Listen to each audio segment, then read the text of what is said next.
Hi, I'm Ciara Mason. Welcome to the premiere of NCCU Trending, produced by the NCCU TV Studio, where we highlight what's trending with people connected to North Carolina Central University. Today's featured guest is Dr. Charmaine McKissick-Melton, also known as Dr. Mac. Dr. Mac is an associate professor in the Department of Mass Communication, a civil rights activist and historian, and an author, just to name a few of her accomplishments. Welcome, Dr. Mac, and thanks for joining us. Thank you. For those who aren't familiar with who you are, could you give us your background? I was born right here in Durham, North Carolina, a few blocks away from North Carolina Central at what was then Lincoln Hospital. I'm the youngest of four.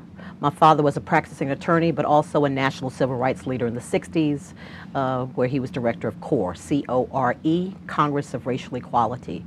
In March, in Charlotte, at the National Council of Black Studies, I'll be presenting the book I'm working on. Oh, congratulations on that honor.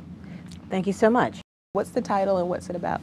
The working title, a little long, but the selected writings and speeches of Floyd B. McKissick Sr., civil rights leader of CORE, Black economic development, proponent of Black power, and founder of Soul City. A lot of titles for that man, but he did a lot of things. Yeah. And so I've been working on this for a while, and it's been pretty fascinating.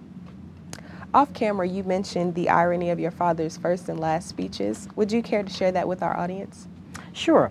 I thought I had about 20 speeches total that were mostly from the 70s and the Soul City era. But as I started digging through all the first source archives at my house, I've now found that the first speech, I have over 90. And that's why they're selected. I can't put all 90 in one book. Right. And the first speech that I found was 1954. And the last speech I found was about a year before he passed in 91. And they both had the same title, which is, "Am I thy brother's keeper?" That is amazing. It is. It really is. As an NCCU associate professor, you're known to give Black history facts before each class. Why is that important to you?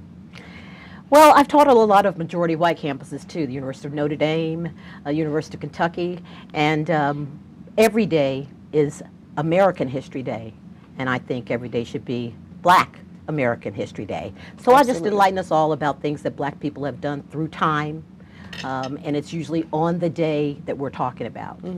So, could you leave us with a Black history fact today? well, February the 17th, there are 3 significant African Americans that were born on that day. First is 1936 with Jim Brown, football player, who played with the Cleveland Browns. He has a number of records, touchdowns, number of yards rushing.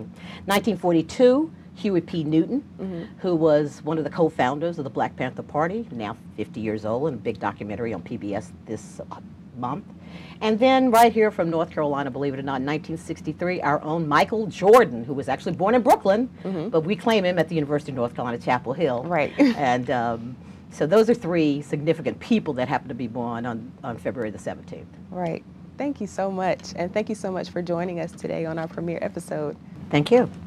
Well, that's it for this premiere episode of NCCU Trending.